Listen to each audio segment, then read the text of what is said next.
Hey, what is up, yo? Welcome back to the channel. MMA Cannibal here, and I'm just still in awe, guys. I'm still in shock over here for what Bobby Green's been able to do. 33 seconds. You can see it right here on these stats. 33 seconds. 7 total strikes. 0 from Grant Dawson. 0. All strikes, significant strikes from Bobby.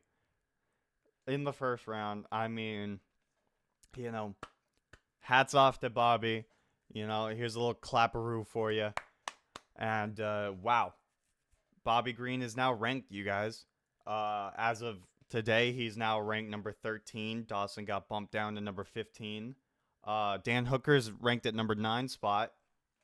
And Bobby Green and Dan Hooker were talking to each other after the fight. Green called him out, saying if he's healthy enough to fight by December, he wants to be active and fight then. Hooker is I believe he's recovered fully now from his injury that he had back at UFC 290, whatever International Fight Week was. And, I mean, he did tweet back at Bobby saying, let's do it. Moicano can suck it. Because Moicano got all upset at Bobby for knocking out Grant Dawson because I suppose they're teammates. But Bobby told Moicano to suck it and he wants to fight Dan Hooker. And let's be honest here. That's a fantastic fight. Green and Hooker. Who doesn't want to see that? He said he'd be willing to even headline prelims on that, on like the UFC 296 pay-per-view or whatever. I'm like, that's a perfect prelim headliner. It would add to just how stacked that card is. Bobby in the rankings, guys, after I think it's his first time in the UFC rankings ever after being in the UFC for like 10 years. So absolutely all the props to him in the world. It's great for him. And let's be honest, guys, who would we rather see at the top in the lightweight division?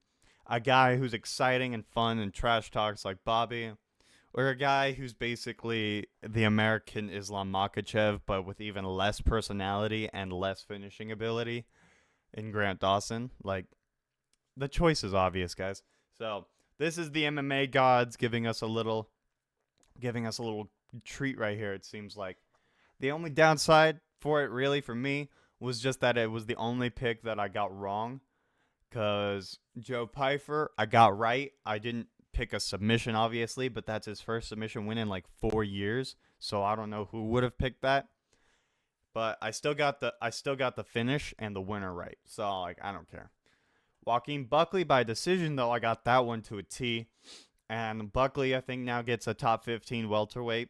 Morono is one of those guys that sits right at like number 17, number like 20 spot, just outside the rankings, I would say. So it's a good win for him. Looks a lot better at welterweight than he did at middleweight. Kind of the same deal with Kevin Holland. You could do a rematch with the two of them at welterweight. I don't know how much I would love that because they're both guys that I would rather see kind of have their own paths to come up more. So you could do that. It kind of seems like the most likely and most like logical choice, but I would prefer something else.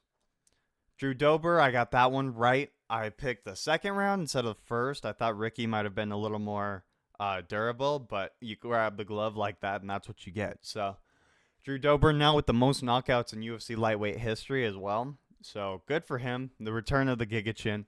Wouldn't mind seeing him get another top 15 opponent too. I know Ricky's not exactly any like a super impressive win, but before this fight, Drew was like right there.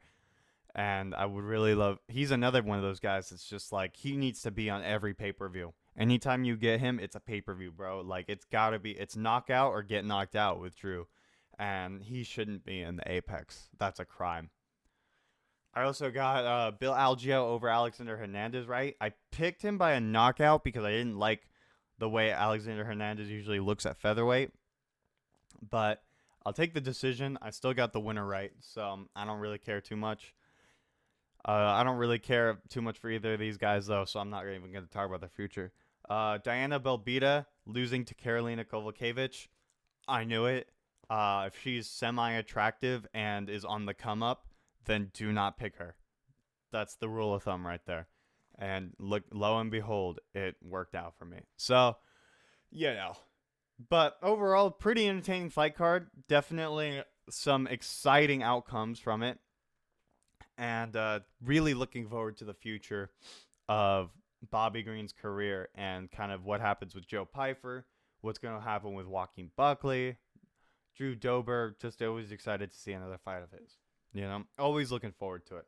Surprise, surprise, the king is back. That is a terrible Connor impression, you guys. Please give me some slack.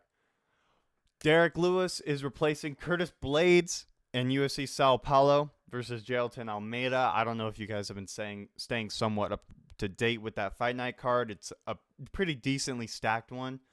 For a fight night, they're taking it back to Brazil.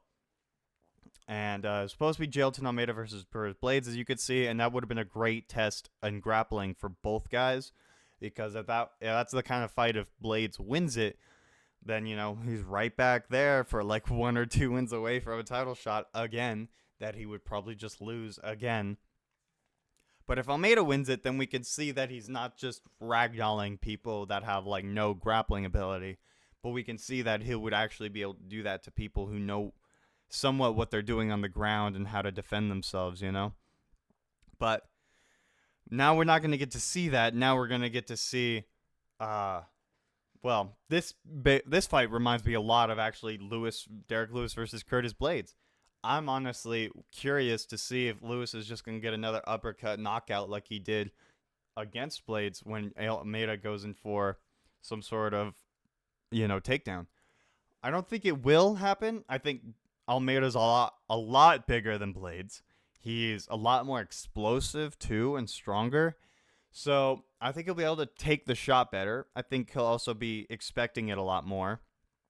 And at the end of the day, Almeida's a better grappler than Blades. He's actually got submission ability. He knows how to pass the guard. He knows how to control a lot better. Blades can kind of like get a takedown, and that's like a maybe, So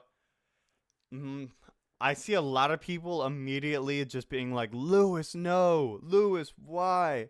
And I'm over here like, but like, why are you guys so upset? Lewis has just as much chance of winning this fight as he does every other fight. Because every other fight, he's also outclassed and outmatched. But he has that bomb of an overhand that we all saw against fights like Volkov, that it'll just save him. It will just save him. He will just stand up and he will just knock you out. And I know he's a lot older now, but we all saw what he did against Rogerio de Lima, who I was picking to beat him. So I'm not quite ready to call out Lewis yet. I think I'll probably still be picking Almeida for this one by like a first round. I think I'll take him like a first round head and arm choke or RNC or something like that. I see that being very possible, but I'm not sitting here acting like the Lewis knockout is impossible. It's definitely possible. Something else I wanted to talk about with that card that's being changed is, I'm just going to scroll down to it here. They haven't updated it on the UFC website, but Kyle Barajo here is no longer fighting Nursultan Ruzaboyev. Ruzaboyev pulled out with an injury, which makes me very upset. If you guys saw my previous video on UFC prospects, you know I'm really high on this guy right now. But he's being replaced with Abus Magomedov, which makes this pretty much an equally, if not more interesting fight, simply because of Abus kind of now is he's a well-known name now at this point, because he went against the main event against Strickland, who is now champion. So Abus kind of immediately gets a little bit of a name for himself because of that. So if Kyle can win that, I think that puts Barajo a bit on the map. And if Abus wins that, well, then he gets his bounce back win from the Strickland fight. And we can start to see how his UFC career is actually going to go, because there's no reason he should have beaten Sean at that point in his career. It was way too quick, way too soon.